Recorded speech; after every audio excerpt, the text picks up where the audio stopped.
Bonjour, aujourd'hui nous allons traiter d'un nouveau chapitre qui s'intitule Introduction à l'automatique dans un nouveau cycle qui s'intitule Modélisation des systèmes asservis.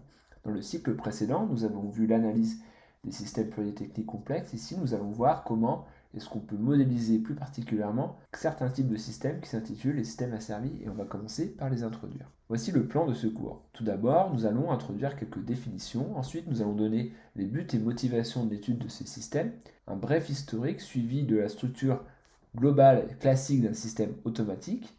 Nous allons voir les différents types d'automatique qu'on peut rencontrer. Ensuite, la notion de système asservi. Et enfin, on pourra conclure sur la démarche de modélisation de ce genre de système. Tout d'abord, quelques définitions. Un système automatisé peut se définir comme un ensemble d'éléments permettant d'exécuter des tâches sans intervention de l'homme au sens un utilisateur du système qu'on aura pu définir dans une analyse fonctionnelle.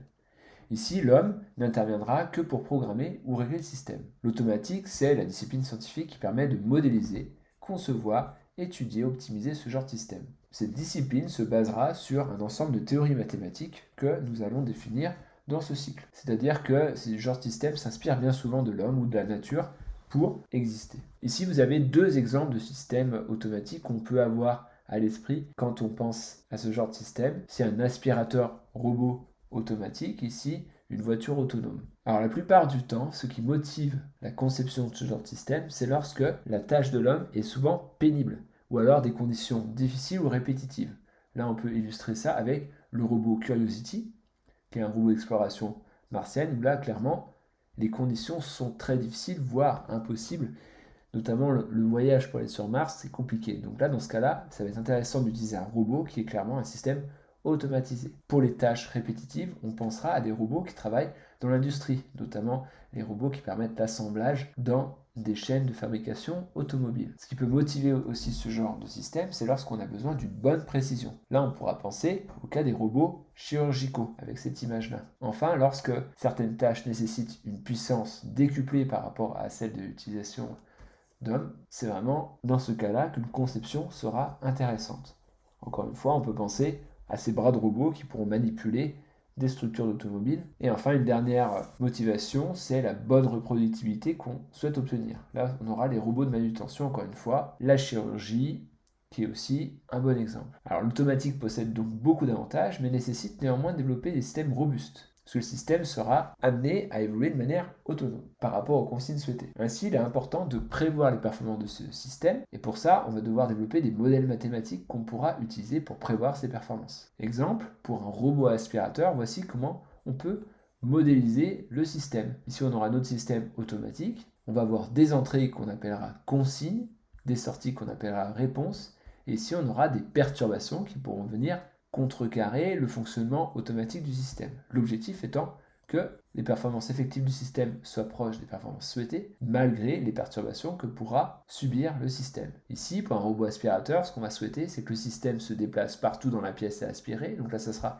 une trajectoire à imposer, et puis qu'il aspire bien correctement tout ce qu'on va pouvoir trouver au sol. Donc ça sera une aspiration effective, malgré des obstacles qu'on va pouvoir rencontrer un peu partout dans une pièce, et l'état du sol, par exemple là si on a un parquet qui ne sera pas parfaitement lisse, et là à ce moment-là le robot devra pouvoir s'adapter. On peut s'accorder à dire que l'un des premiers systèmes automatiques concernait la mesure du temps. Dès qu'on a voulu mesurer le temps de manière précise et automatique en s'affranchissant du soleil, l'idée était d'utiliser des sabliers ou d'utiliser l'écoulement d'un fluide. Le problème, c'est que si on fait écouler un fluide d'un récipient à un autre et qu'on se sert du débit pour mesurer le déplacement du fluide qui sera proportionnel à l'évolution du temps, le débit ne sera pas constant quand le fluide va se déverser, puisque la pression ne sera pas constante. Et le débit dépend de la pression. Donc à 250 avant Jésus-Christ, l'idée était de mettre en place un récipient intermédiaire, c'est l'idée du clepsydre de Ctésibios, qui permettait de réguler la hauteur d'eau dans ce récipient intermédiaire de manière à avoir toujours le même volume, la même pression et donc le même débit. Le débit qui était ici était à peu près constant, ce qui permettait d'avoir une vitesse de déplacement du flotteur à peu près constante. L'idée était d'utiliser un autre flotteur ici intermédiaire avec une forme conique que l'on mettait en face d'un orifice. Si le niveau d'eau baissait trop, à ce moment-là, le récipient allait se remplir un petit peu. Et s'il se remplissait trop, le flotteur allait boucher l'orifice, de manière à avoir une hauteur d'eau à peu près constante, et donc du coup un débit à peu près constant. On remarque que c'est une régulation passive qui fonctionne donc sur un principe physique. Ensuite, les premières machines à vapeur ont permis l'essor également de d'autres systèmes automatiques un peu plus poussés. On prend souvent l'exemple du régulateur à boule de Watt qui était utilisé pour réguler les machines à vapeur qui avaient tendance à s'emballer un peu trop dès lors que le cycle thermodynamique devenait trop fort. L'idée était de réguler le débit de vapeur qui provenait d'une chaudière pour avoir toujours le même débit qui arrivait dans la turbine. Pour cela, on peut utiliser un régulateur à inertie qu'on appelle régulateur à maslotte. C'est le schéma qu'on a ici. Ce système, plus il allait tourner vite, plus les maslottes allaient s'écarter de l'axe de rotation. Les maslottes, en s'écartant, allaient pousser la tige qu'on retrouve ici vers la gauche. Et on remarque qu'on a un petit peu la même idée que dans le clepsydre de Ctésibios, avec un bouchon conique qui allait plus ou moins s'ouvrir pour laisser passer à peu près toujours le même débit de vapeur. Donc le débit de vapeur qui allait passer dans ce circuit-là pour arriver jusqu'à la turbine. Si on poursuit la chronologie, on arrive au 19e siècle. Et c'est là que certaines théories mathématiques émergent, notamment pour étudier la stabilité de ce genre de système, puisque ce genre de système pouvait avoir des comportements instables malgré ce comportement de régulation. Alors pour cela, il y a différents noms de scientifiques qui ont laissé des noms à un certain nombre de théories qu'on va rencontrer dans la modélisation des systèmes asservis. Nyquist, Bode, Black, Nichols, Hall et Evans. Il y a aussi l'application de l'algèbre de Boole et les théories de bouclage de Maxwell qui ont été importantes pour l'essor de la modélisation des systèmes asservis. Au XXe siècle, ce qui a pris le relais, c'est l'utilisation d'importants calculateurs et de l'informatique qui a permis, cette fois-ci, d'améliorer les simulations numériques en se basant sur ces théories mathématiques, et ce qui a permis de rendre les systèmes automatisés encore plus performants. Maintenant, vous allez voir la structure classique d'un système automatique. J'ai commencé à en parler un petit peu avec le robot aspirateur. Un système automatique, pour l'instant, on va le voir comme une boîte noire, et on verra à l'intérieur comment est-ce qu'on va pouvoir remplir cette boîte. On va avoir des entrées qu'on appellera des consignes, ça va être les entrées maîtrisées, et on va avoir d'autres entrées qu'on va mettre sur le dessus du système qui seront des perturbations, qui seront des entrées non maîtrisées. À cela aboutira des sorties qu'on appellera les réponses. Ce qu'on va souhaiter généralement, c'est que les réponses soient proches des consignes, malgré les perturbations que va subir le système. On peut reprendre l'exemple du robot aspirateur, où là on peut avoir deux sorties, deux choses qu'on va souhaiter, la trajectoire effective du robot et l'aspiration effective, qu'on va devoir comparer à ce qu'on va imposer en trajectoire et en taux d'aspiration imposé, malgré les obstacles qu'on va pouvoir trouver dans la salle à aspirer et l'état du sol qui ne sera pas parfaitement lisse. On peut rencontrer différents types d'automatiques qu'on va dissocier en fonction de la nature d'information. Ici, on retrouve la chaîne fonctionnelle qui permet de décrire la plupart des systèmes automatiques et on va voir que ce qui va transiter ici va définir le type de système automatique. Alors pour cela, on va donner quelques bases sur les différents types d'informations qu'on va pouvoir rencontrer. D'abord, le type d'information le plus facile à comprendre, c'est ce qu'on va appeler le signal analogique. Alors qu'est-ce que c'est qu'un signal analogique? C'est une information qui va prendre de manière continue toutes les valeurs possibles dans un intervalle donné. C'est-à-dire que sur un intervalle donné, on pourra avoir une infinité de valeurs possibles. C'est l'exemple que vous avez avec cette courbe-ci. Si vous prenez un intervalle, par exemple comme ceci, sur cet intervalle, vous aurez une infinité de valeurs possibles. Ça vient de la façon dont on va représenter les nombres. De la même façon, en abscisse, ça sera la même chose. On aura une infinité de valeurs de temps possibles pour faire les mesures. On va opposer ce type de signal à ce qu'on appelle une information discrète. Discrète au sens où on va avoir un nombre fini de valeurs. On pourra distinguer l'information logique, où là, dans ce cas-là, on n'aura que deux types de valeurs possibles. On parlera de vrai ou faux, ou de 0 ou 1, ce qu'on appellera une information binaire.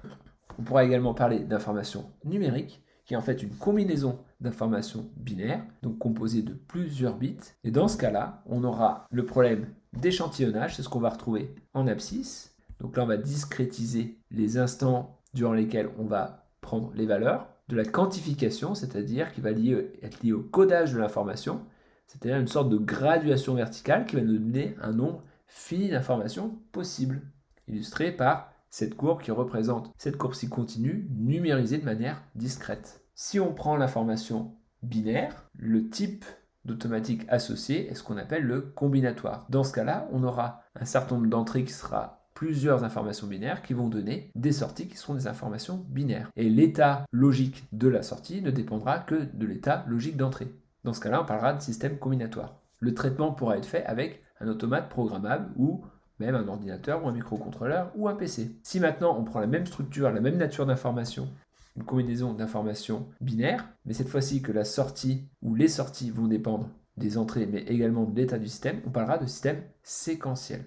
Le traitement se fera également de la même façon. Maintenant, si on prend une information numérique ou analogique en sortie, alors généralement, on prendra l'hypothèse que ce sont des informations analogiques dans un premier temps, et que l'état des sorties dépendra également de l'état du système, on parlera de système asservi.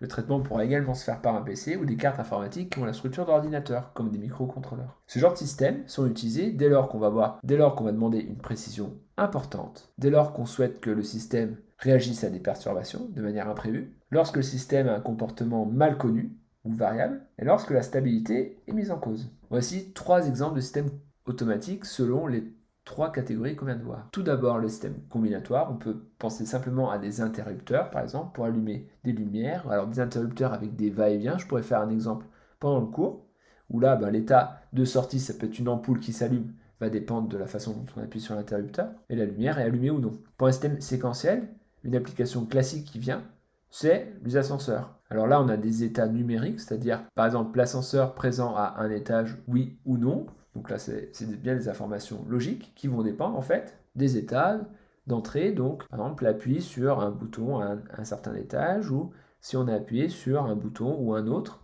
dans la cabine de l'ascenseur. Enfin, l'exemple pour les systèmes asservis, on peut retrouver des fours industriels ou des fours tout simplement de cuisine, où là, l'entrée sera une température souhaitée et la sortie sera une température à l'intérieur du four, qui seront donc des informations analogiques, donc continues dans le temps. Au premier semestre, on se focalisera sur ce genre d'études de système et au second semestre, on pourra voir qu'est-ce qui se passe lorsqu'on a des informations numériques ou binaires. Maintenant, quelques notions de système asservi. Un exemple qu'on peut prendre est l'exemple du four. On souhaite avoir une température dans le four qui correspondra à la température désirée. Dans ce cas-là, il faut penser à un processus qui va permettre de chauffer le four. On va faire passer un flux d'électrons dans la résistance thermique et on va dégager de la chaleur qui va venir chauffer une enceinte. Alors à ce moment-là, on va commander la résistance par une différence de potentiel qui sera l'image d'une température désirée. On va dégager un flux de chaleur et la température dans l'enceinte va monter. On peut faire des calculs a priori en se disant si jamais j'impose une certaine tension pendant un certain temps sur la résistance thermique, connaissant les propriétés thermodynamiques de l'enceinte à chauffer, notamment les propriétés d'isolation thermique, je peux estimer que en faisant rentrer une certaine quantité de chaleur, l'enceinte va chauffer et va atteindre la température. Donc dans ce cas-là, on travaillera en boucle ouverte. C'est ce qu'on va retrouver ici. Si on trace l'évolution de la température en fonction du temps, on peut s'imaginer qu'on va atteindre en boucle ouverte une température constante en prévoyant correctement ce qui se passe. Donc on va atteindre peut-être un régime asymptotique. Néanmoins, si il y a une perturbation qui apparaît, donc là on peut la modéliser comme l'ouverture du four, la température, quand on va ouvrir le four, pourra chuter brutalement. Si on ne fait rien, si on ne va pas rajouter de la température désirée, la température va chuter et à ce moment-là, le système ne pourra pas réagir. Dans ce cas-là, le système ne réagira pas à la perturbation. Une autre structure est intéressante pour réagir à la perturbation. Au lieu d'imposer quelque chose de constant ici, on va imposer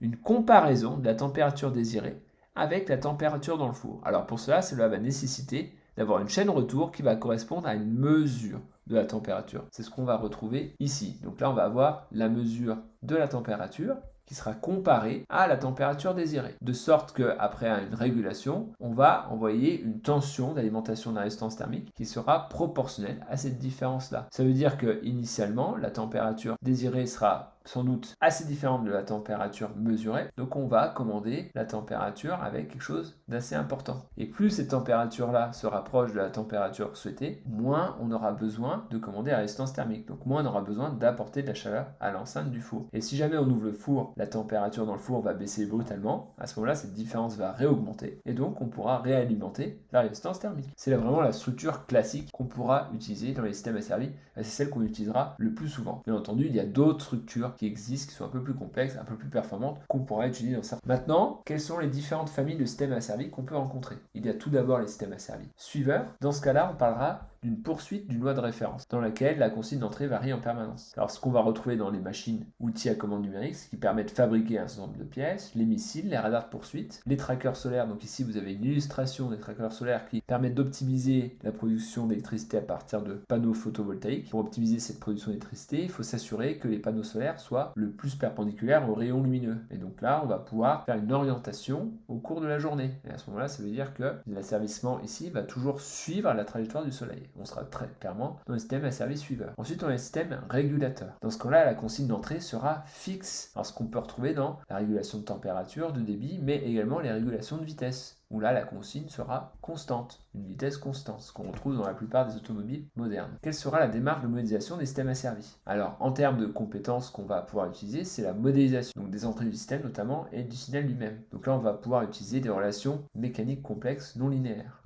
Ensuite, il faudra simplifier les modèles, parce que la plupart des modèles qu'on va rencontrer seront difficilement résolvables. Donc pour cela, on procédera à ce qu'on appelle une linéarisation autour d'un point de fonctionnement. C'est ce qu'on verra dans le chapitre suivant. Et on modélisera le fonctionnement du système dans son ensemble ou une partie avec une fonction mathématique qu'on appellera fonction de transfert. Ensuite, on pourra simuler les modèles avec des outils de simulation adaptés. C'est ce qu'on verra dans le chapitre d'après. Et ensuite, il s'agira de valider le modèle vis-à-vis des performances attendues et vis-à-vis des performances réelles, comme on l'a vu avec le triptyque des différentes performances. Je vous remercie pour votre attention.